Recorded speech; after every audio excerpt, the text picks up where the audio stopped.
Welcome to Big Little Stories. I'm Ivy Sharmetz. I am very excited about today's conversation. When I think of some of the most inspiring people that I've had the privilege to meet and get to know, I always include Eric LeGrand on that list. We all know his story by now. Eric was a standout football player at Rutgers University in 2010.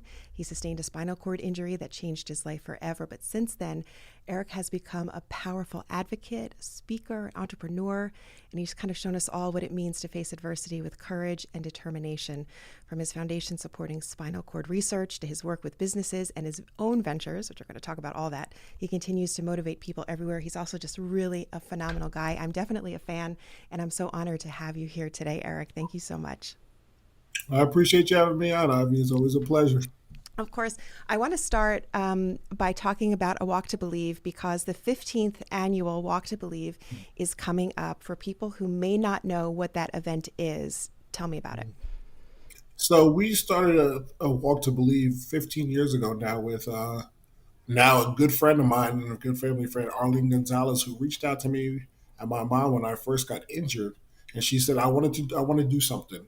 And a lot of people said that, over the years and in the beginning, but she really put pad to pen, and they planned a Walk to Believe, which took place at Rutgers. It was a 5K walk to start with, which is around Rutgers Bush campus, and then that grew into adding a little run part with it, and then even a roll part to it, where we had other people with wheelchairs coming out. And it took place every June, and we wanted to find a way to get the Rutgers community more involved. But in June, everyone's away for the summer, so we pivoted last year and we actually brought it to game day. And it's not a 5K anymore, but Rutgers has amazing pregame festivities and a boardwalk that we walked down, and it was amazing to see a sea of red of people, out there supporting the walk, learning more about what the walk was, and wanting to be a part of it. And now we're coming up on the 15th year anniversary, as well as my birthday, and it's going to be a big celebration on September 6th. So it'll be a good time. And what is the purpose of A Walk to Believe? It's not just awareness, right? There's a mission behind it as well. Yeah, so we formed Team LeGrand of the Christopher and Dana Reed Foundation in the fall of 2013, and we are a fundraising branch off of them. And we want to raise as much money and awareness as we can for spinal cord injury research, and being able to just bring people from all different walks of life together to just be there for that moment, learn more about the foundation, what we're trying to do, Christopher Reeve's dream, and find a world of empty wheelchairs. And I believe that we'll do that in my lifetime, and that's my goal, is to be able to do my part and bring more and more people around my situation and the 5.6 million Americans that are dealing with some sort of paralysis. Oh, wow. In the 15 years you've been doing this event, what changes have you seen? I mean, I imagine when the first year you did this, which Mhm. for a lot of reasons I'm sure was very different, right? It was still very new to you. Did you imagine how the world would be different for you and for other people in your situation 15 years later? Yeah, it's actually crazy, thinking about 15 years ago. I didn't even really, I was still like a young kid and didn't realize, what life was like. I was 20 years old at the time, and just seeing all the support was amazing. Obviously, year one, you always see the most people come out and support you, but it started to get bigger and bigger after throughout the years. And then COVID came around, and we actually had to pivot and make it virtual. And the first year we did it virtual was our biggest year we ever had, because I just felt like everyone wanted to get out the house. So it didn't matter where they were. We had people participating in all 50 states and 11 countries, because people just wanted to be outside and being able to, to obviously do anything. And they supported the foundation, which was truly amazing. And then we brought it back in person after that. And now, just to see the community that rallies around it, whether everyone's been there for 15 years or if it's their first time doing it, it's really cool to just get everyone together and just be in that moment and just enjoy each other's fellowship as we're raising money for a great cause. And from a medical and research perspective, how have you seen this world change in those 15 years? Oh man, just the epidural stimulation that's now, being put into place. There's also more non-invasive surgeries that people are doing, and therapies, I should say, to help people with spinal cord injuries. And it's not always about getting up and walking, and it's just always about improving people's quality of life. Being able to have control of the bowels and bladder, and being able to do functional things that help them, whether if that's getting dressed and moving around in their wheelchair, getting out of bed, things like that. Just an overall improve your quality of life has been truly amazing to see. the research that's being done in that field as we still try to find that cure. It's called A Walk to Believe, and the word believe has become something very close to you. I have my Believe 52 shirt at home. What Talk to me about the word believe and when that became something that you knew was going to be a part of this journey with you, and why it's so important. Why that word? It's so funny because it goes back to predates my injury to going to my high school days where the word believe was above our locker. And I would, before we go out to the practice field, we always would hit the sign, believe before you go out to the practice field and out to the game field. And I would just hit the EL and the believe because those were my initials. I just always they stood out to me. So I always used to just tap that before I would go out to the practice field. And then I told my friend that story in, I'm trying to say, the summer of 2010.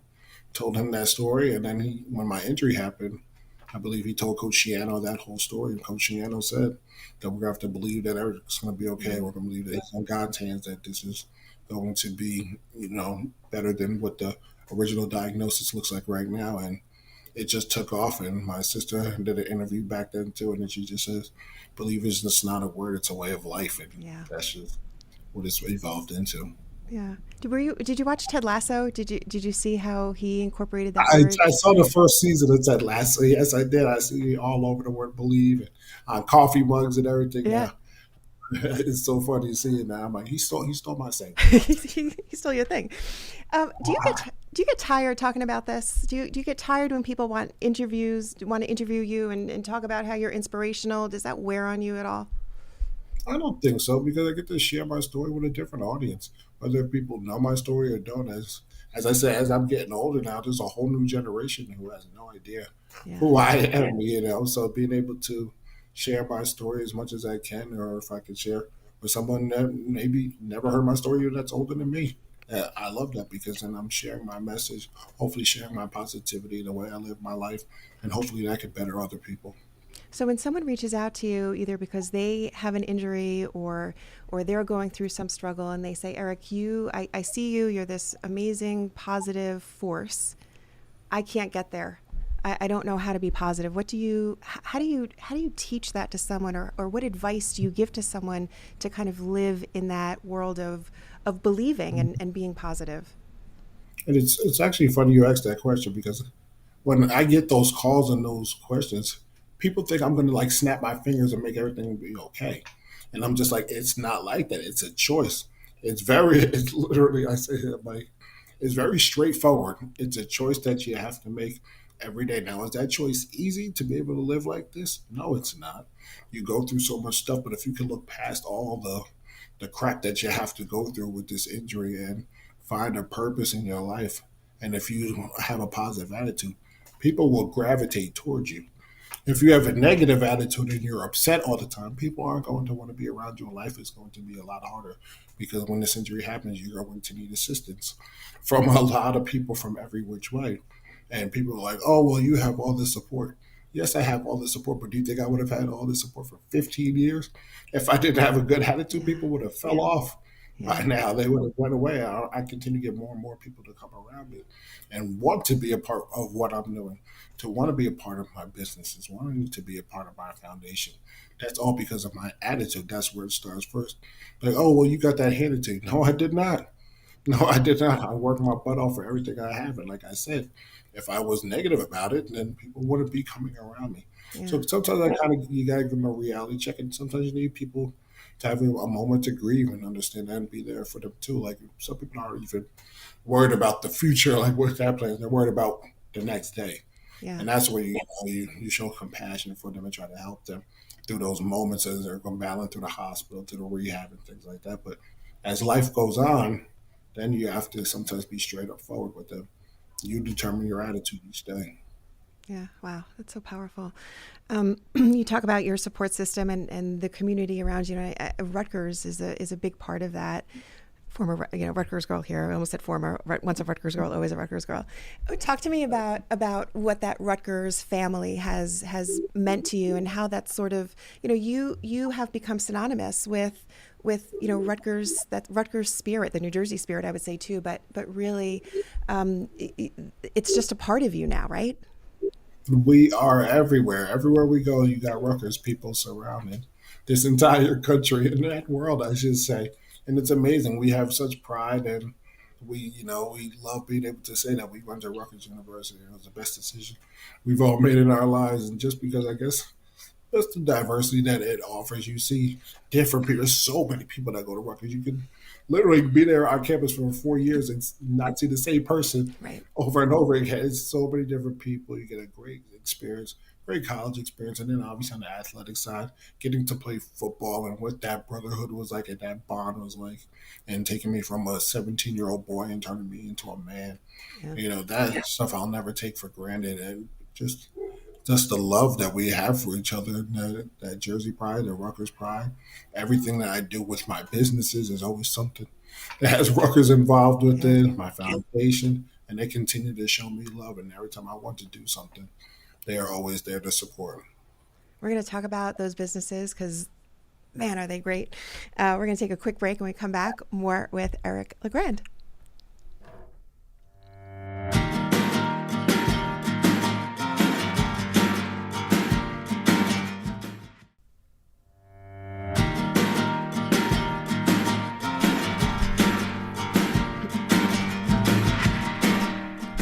All right, so we talked about you as an inspirational icon, right? A Jersey legend. Now let's talk about you as an entrepreneur.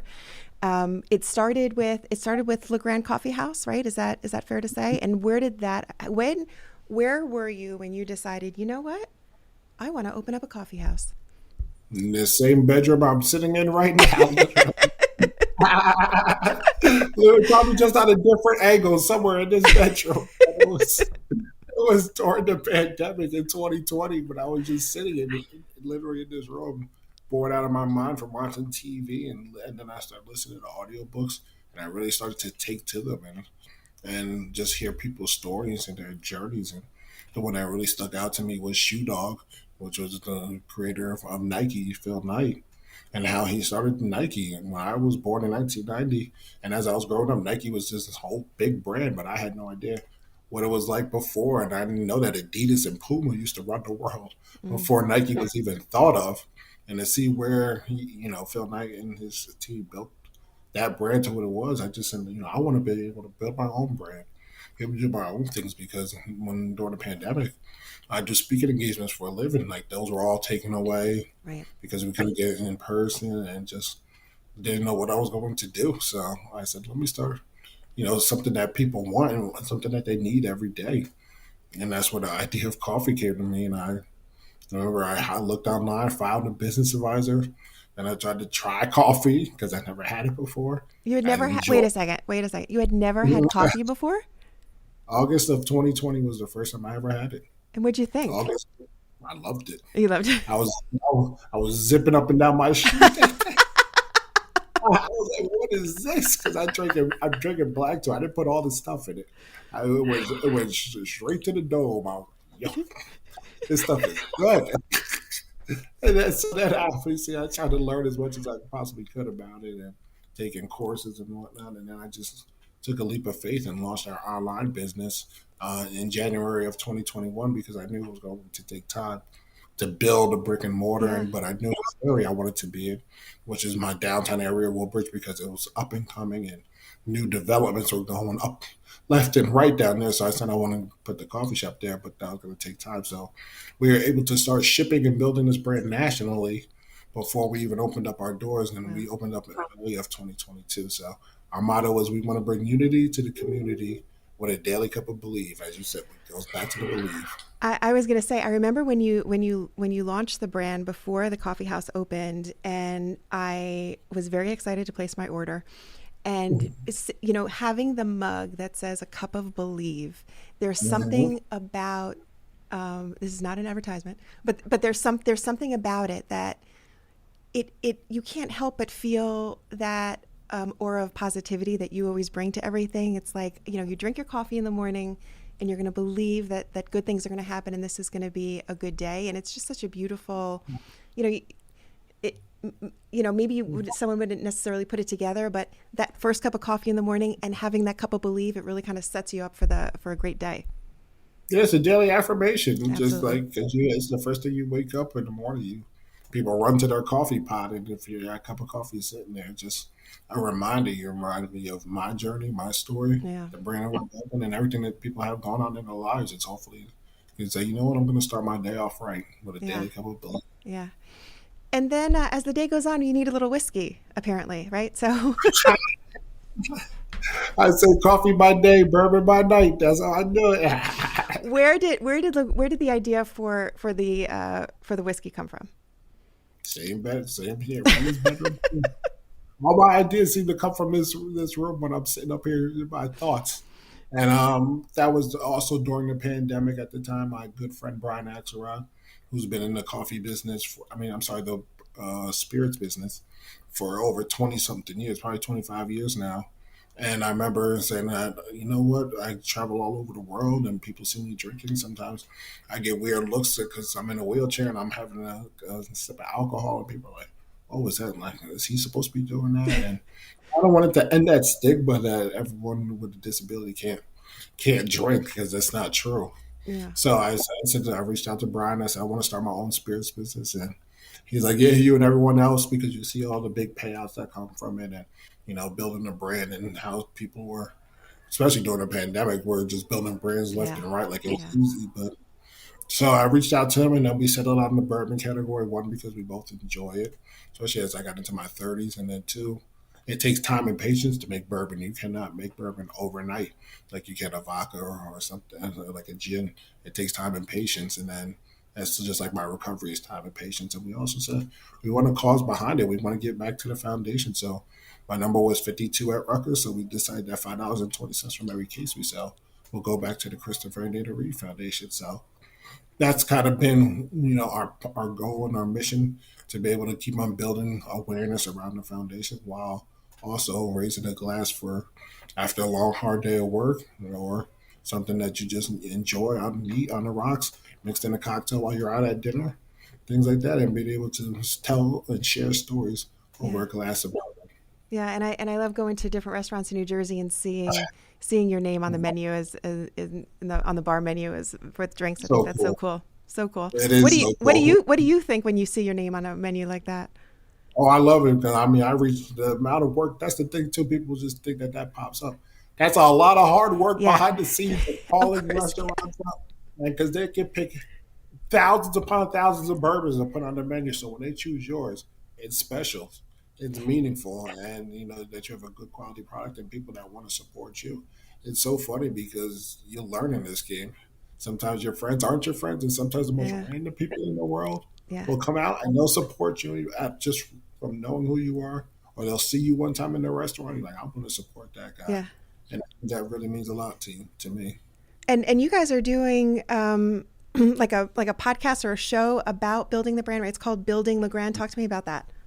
Yeah, so Brian and I just decided, we wanted to share, the behind the scenes, because people see pictures and videos of us out and about at all these bars and restaurants and whatnot and liquor stores, promoting the brand, but they don't know what goes on behind the scenes. So we decided to share stories, especially with somebody in a wheelchair. Like when we had to travel out to Kentucky, they in Louisville, from flying out of Newark, JFK, LaGuardia, or Philadelphia, the planes aren't big enough for me to fly into Louisville for my Mm. wheelchair to get in a cargo hold. So guess what? We had to fly to Nashville, rent a van from our great one of my great partners, Mobility Works, and drive up to where we were staying in Louisville. Yeah. Airport was 10 minutes away from the hotel. We had to drive 2.5 hours because I couldn't fly into Louisville.